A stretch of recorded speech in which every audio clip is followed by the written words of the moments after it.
Today is the day where you will learn how to cornrow your own natural hair yourself. So no longer will you have to hit up your mom, your sister, your friend, your cousin, your next door neighbor and ask them, can you cornrow my hair for me? Because you, by the end of this video, yes, you will know how to cornrow your own natural hair.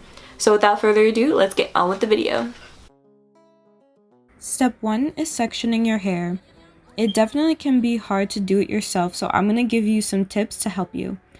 The first tip is to use your facial features to help you. I use the bridge of my nose as the middle part, and you'll see I use the arches of my eyebrows as the side parts.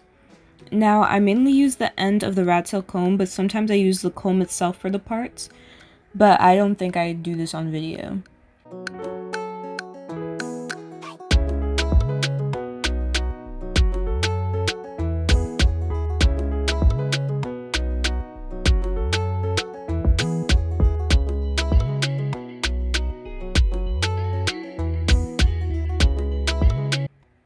And now my tip number 2 is to mainly use your sense of touch and run your fingers along the part and use 2 mirrors to see the back of your head.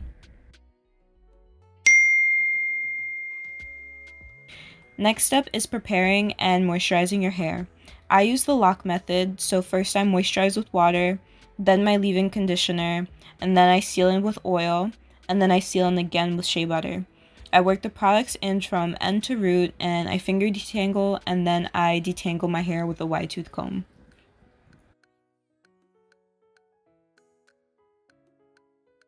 Two minutes later, you are now ready to start cornrowing.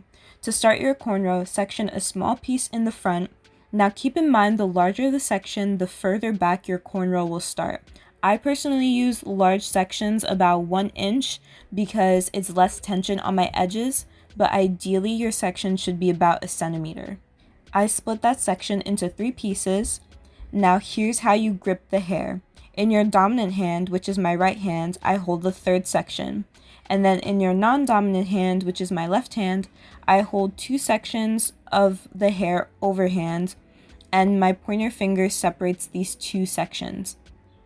I turn my hand under to flip these 2 sections, and then next with my right hand, I grab the middle section with my middle finger and cross it over. So now there should only be 1 section held by your left hand and 2 by your right hand. This is the alternating motion that you want to continue down the braid. Now I start grabbing hair with my middle finger of the right hand to continue the braid.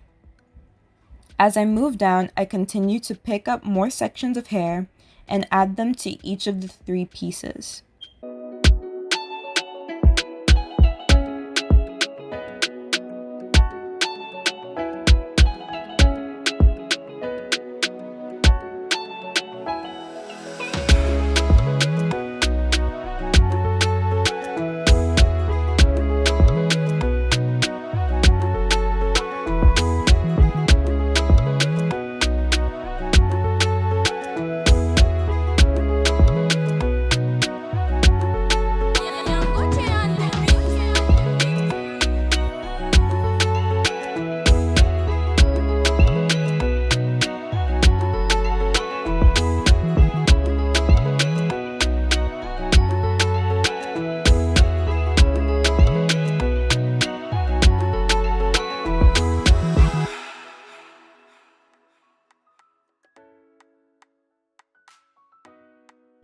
Once you get to the end, continue as you would with a regular braid.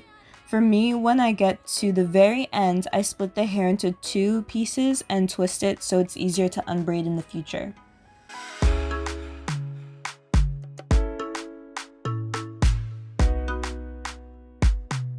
Don't worry if you didn't catch that or see that. I'll explain it again. This time, try it with me. First, you want to split a small section of hair in the front into 3 pieces.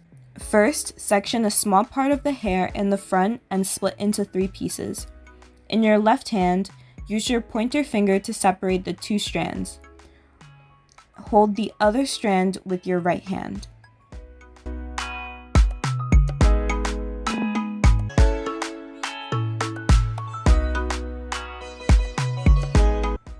Flip the 2 strands under, and then be prepared to grab the new middle strand with your pointer finger of your right hand.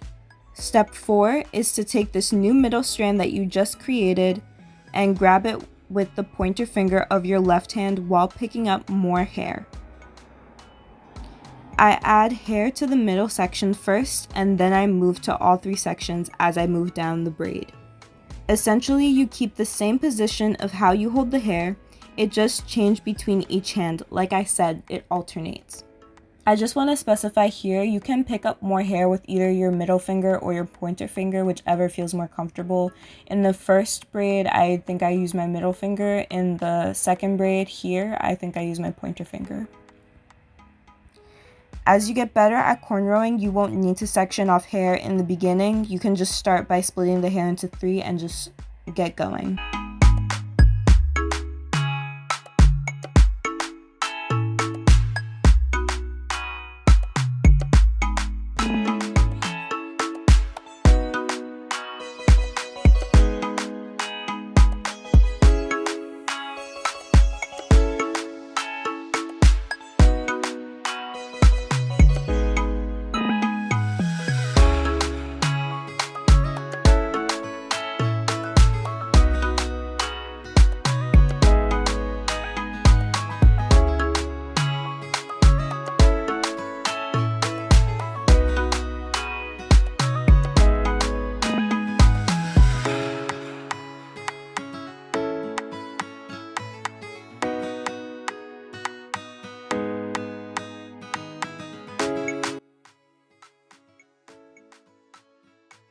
So if you didn't catch that again, I'll show it to you one last time, but in a faster motion.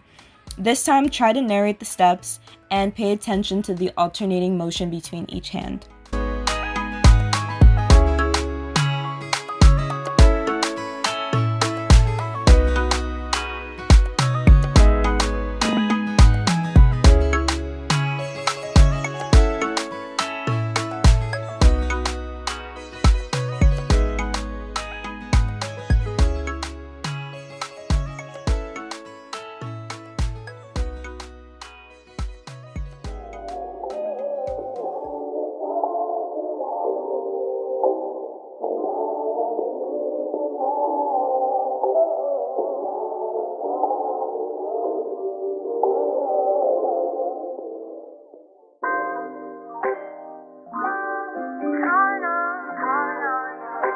Congratulations, you have finished. Now feel free to make your section smaller if you like. I usually like to work with these 6 sections. Now when I put my wig cap on, I like to take the end of the cornrow and lay them on top of the parts and then put the wig cap on.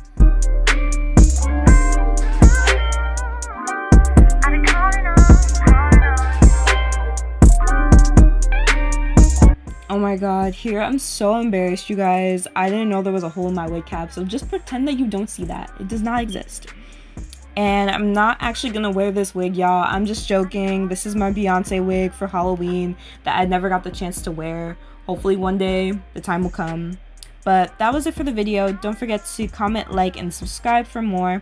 Check out my hair playlist and keep clicking back to my channel. Thanks for watching. Bye!